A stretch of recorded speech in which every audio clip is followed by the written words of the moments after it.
ఓం నమ శివాయ నమః. ఫ్రెండ్స్, మీరు కొత్తవారు కనుకైతే సబ్స్క్రైబ్ చేసుకోండి ఫ్రెండ్స్. నేను పెట్టిన ప్రతి వీడియో మీకు నోటిఫికేషన్ వస్తుంది. ఇక వీడియోలోకి వెళ్ళిపోదాం. 77 ఏళ్ళ తర్వాత సంక్రాంతికి వరియన్ యోగం వస్తుంది. ఈ పనులు చేస్తే పరమశివుని విశేష అనుగ్రహం మన సొంతం అవుతుంది. దీని గురించి ఇప్పుడు మనం తెలుసుకున్నాం. వరియన్ యోగం ఏర్పడడం ద్వారా అరుదు. 77 సంవత్సరాల తర్వాత ఇప్పుడు మళ్ళీ సంభవిస్తుందని జ్యోతిషులు చెబుతున్నారు. మకర సంక్రాంతి పండుగను హిందువులు చాలా ఘనంగా జరుపుకుంటారు. సూర్యుడు మకర రాశిలోకి మారడాన్ని సూచించే పండుగ ఇది. ఈ పర్వదినం ఈసారి జనవరి 15వ తారీఖున వచ్చింది. భారతదేశం అంతటా చాలామంది ప్రజలు దీనికోసం ఎదురు చూస్తున్నారు. జ్యోతిష శాస్త్రం ప్రకారం ఈ పండుగ సందర్భంగానే యోగాలు ఏర్పడనున్నాయి. యోగాలు అనేవి సోలార్ సిస్టంలో కొన్ని అరుదైన శుభప్రదమైన ప్లానెట్ల అలైన్మెంట్ లేదా గ్రహాల అమరికల ద్వారా ఈ సంవత్సరం మకర సంక్రాంతి ప్రాముఖ్యత రోజున సంభవించే వరియన్ యోగం గురించి అనేక విషయాలు పంచుకున్నాం. 77 ఏళ్ల తర్వాత ఈ ఏడాది రవియోగం, వరియన్ యోగం అవే రెండు ప్రత్యేక యోగాలు ఏర్పడుతున్నాయని, సూర్యుడు సొంత రాశి అయిన మకర రాశిలో ఉన్నప్పుడు రవియోగం, శుక్రుడు ఉచ్చరాశి అయిన మీనరాశిలో ఉన్నప్పుడు వరియన్ యోగం ఏర్పడతాయని ఉంది.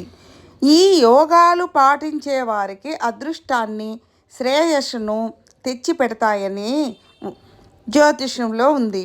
వరియన్ యోగం ఏర్పడటం చాలా అరుదు అని 77 సంవత్సరాల తర్వాత ఇప్పుడు మళ్ళీ సంభవిస్తుంది.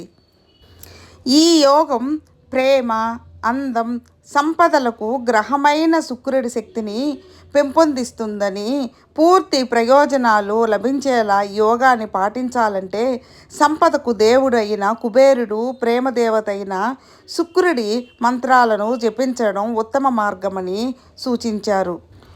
ఎప్పుడు ఏర్పడుతుంది వరియన్ యోగం? జనవరి 14వ తారీఖున మధ్యాహ్నం 2:40 ప్రారంభమై మరుసటి రోజు జనవరి 15వ తారీఖున రాత్రి 11:10 వరకు కొనసాగుతుంది. జనవరి 15వ తారీఖున సాయంత్రం 6:30 ప్రాంతంలో శుక్రుడు ఆకాశంలో అత్యంత ఎత్తులో ఉన్నప్పుడు ఈ యోగానికి సరైన సమయం. శుభకార్యాలు చేయరాదు. ఈ యోగం సమయంలో అన్ని పనులకు అనుకూలంగా టైం నడుస్తుందని భావించకూడదు. అశుభంగా భావించే పౌషమాసంలో మకర సంక్రాంతి వస్తుంది కాబట్టి వివాహాలు, నిశ్చితార్థాలు చేసుకోకూడదని హెచ్చరిస్తున్నారు పండితులు.